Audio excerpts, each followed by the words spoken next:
Hi guys, happy Tuesday. Welcome to the morning after. I am your host Sharleen Joynt, and of course today we are recapping episode 7 of season 23 of The Bachelor, Colton's season. And as you know by now, we start off every episode with a moment that delivered, and of course this is brought to you by Skip the Dishes, and you Canadians definitely know Skip the Dishes. They deliver food to your house so you can sit in your pajamas and eat wonderful food. It's a lovely, lovely invention. So this week's moment that delivered, I feel like this is not surprising to anyone, is when Heather left. It's not only when she left, but how she chose to leave. It was the classiest departure I can remember in a while. There were no tears. It was simple and just pure. What I liked about this is she made it easy on him. It felt like she knew he wasn't taking her. He knew he wasn't taking her to hometowns, of course, and she didn't really care to have him take her. Like, it just sort of felt like they were on the same page about it. It just felt very mature. And what I love about this is it just doesn't fall in the category of him sending her home or her like leaving dramatically. You know, it felt just simple and like two adults. It just felt like a very real moment.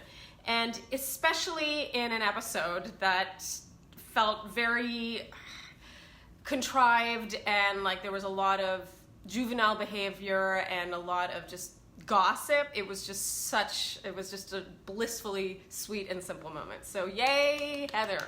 That was this week's moment that delivered. So, the group finds themselves in Denver. Yes. And we start off with Tayshia's one-on-one. So this was a super cute natural feeling date. I thought it was cute. They were eating oysters, they were buying groceries, eating ice cream, feeding ice cream to the dog, and it just felt like they work. That said, I still am not buying the chemistry here in comparison to what he has with some of the other girls. I just feel like Colton is more gung-ho physically about specifically Cassie and Hannah G. Of course, that's what we've been fed and force-fed really, because we've only seen 2 one-on-one dates where that's all they had going for them. So I gotta say, I kind of like that this is not all about their chemistry. It seems like they have things to talk about. So of course, Colton butters Tayshia up right off the bat by saying when he heard girls weren't ready, he knew that Tayshia wasn't one of them. So we know that his next sentence will be, "What have you seen or heard?" And of course, Tayshia takes this bait and goes for it. And I gotta say, this was pretty rough to see, just because I like Tayshia.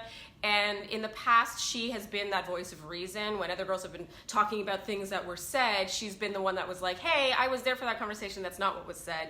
So it sort of pained me to see Tayshia kind of do exactly what Onyeka did to Nicole 2 episodes ago, which was that we found out later in the episode that Tayshia wasn't actually there for that conversation. Katie was. And so to sort of spread that information is like, I'm sure where there's smoke, there's fire. Obviously something was said, but was it misconstrued the way Nicole's words were? Very possibly. Anyway, my other beef with this is that people are too smart to do this now. Like, people are not now. 5 years ago on my season, no one was talking about becoming Bachelorette. No one was talking about how their lives were going to change or the parties they were going to go to. Even if that was in the back of your mind, you're not talking about it because you're too smart to do that, because it immediately puts a target on your back and makes you a wrong reasons contestant. So I just have a hard time believing that it's as black and white as it was made to seem here. Okay, moving on to Kailyn's one-on-one. Of course, Colton only knows how to deal with gossip about girls in one way, and that is to probably go to the gossipy and tell her exactly what was said about her. And so he does this with Kailyn and tells her exactly what Tayshia told him. And she reacts really strongly to this, I would argue too strongly. Not because I don't believe her, but more because I don't think it serves her cause to then like double down on Tayshia and call her a, quote, stupid bitch, unquote. That said, I understand that moment of blind rage. Like, I understand that she's feeling more anger than sadness in that moment, because it's like how you feel this betrayal. And this is something that it's easy to lose sight of when you're a viewer, but you're spending way more time with each other on this show than you are with him. Like, you are, in a sense, way closer. That's why the friendships are also like magnified, and then the non-friendships are so magnified. It shows that it is a betrayal. they are living in the same space together day in and day out. So to have someone go to Colton, someone who all of you are collectively less close with, let's be honest, is a huge betrayal. It doesn't surprise me at all that Kailyn comes back in the evening, and she's just way more calm and collected. She kind of had a similar thing happen with Hannah B when she heard Hannah B had talked about her. She kind of needed a moment, and I have no issue with that. I actually believe Kailyn in this. I actually feel bad for her that she's had to defend herself and her character twice in a season by episode 7. Like, that's just a lot. Of course, the smoke, where there's smoke, there's fire thing is always in the back of my mind, but until we get any kind of specificity, or hearing things from the source, I'm not really, jumping on this anti-Cassie, anti-Kailyn bandwagon. Moving on to Hannah B's one-on-one.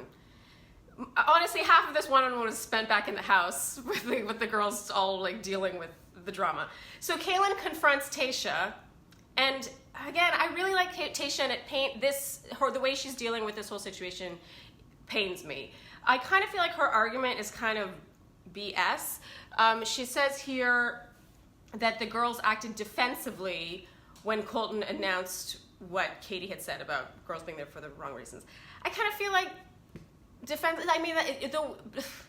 that's not really a reason.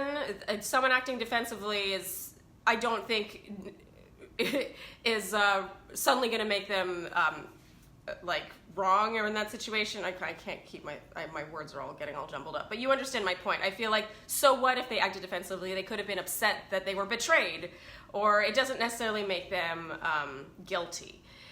In general, it doesn't feel like Tayshia has any specificity here in this situation, and that is, I will circle back to this in a moment. Okay. Oh, and one more thing is that it just feels like she doesn't like Kailyn. And this could be untrue. Maybe they are actually friends, but that's how it's coming off, and it pains me because, again, I have liked Tayshia very much this season. Okay. The best thing about Hannah B's date is clearly Colton's dad. He's the best thing, honestly, about the season so far, I would say. He says to Colton straight up, he doesn't put up with any of this bull. He says, be careful about when he's talking about hearing that girls aren't ready. He said, I trust your gut more than I would ever trust the comments of anybody else. This is about you. And I wrote, yes, in my notes, because why is that so hard to understand? It is so, in the matter of 10 seconds, his father just distilled it down to what was necessary, and that is completely true. What does it matter what the girls are all saying about each other? Like, trust your gut in this situation, and take responsibility for that. If your gut ends up being wrong, then just own that. Okay. So, and then back to Hannah B. We haven't talked about Hannah B at all. I like Hannah B, and this was a real shame. I love that she stayed out of the drama this season, and she just didn't really deserve this kind of a departure. Obviously, she was raised up, taken on a pretty huge date, his home, to meet his family in his hometown. It's clearly a date that screams, I really like you, and I'm taking you really far, and then he breaks up with her. So, I understand that this was like the point, but it still kind of sucked for her. I didn't feel like she deserved that. Okay, group date. Colton confronts Cassie right off the bat, because again, that's the only way he knows how to deal with these things. And call me naive, but I believe her here. Like, she was upset, and I do feel like she legitimately likes him. And here's my argument here. Is like, how ready can any 23-year-old be for marriage and kids and all that stuff? I'm not saying it's impossible, but I'm saying it's more likely that they'll just like a person and want to date them for a while and maybe marry them. And further, it's about the person. The person is who makes you ready for this. When I met Andy, that's what made me ready. It wasn't the fact that I was at a certain point in my life and now I'm ready because of these life experiences. It's because of that person. And actually, Andy's here today. Andy, do you want to say hi? You don't have to come over. I was just saying you could. Just a quick. Oh, Andy wants to say hi.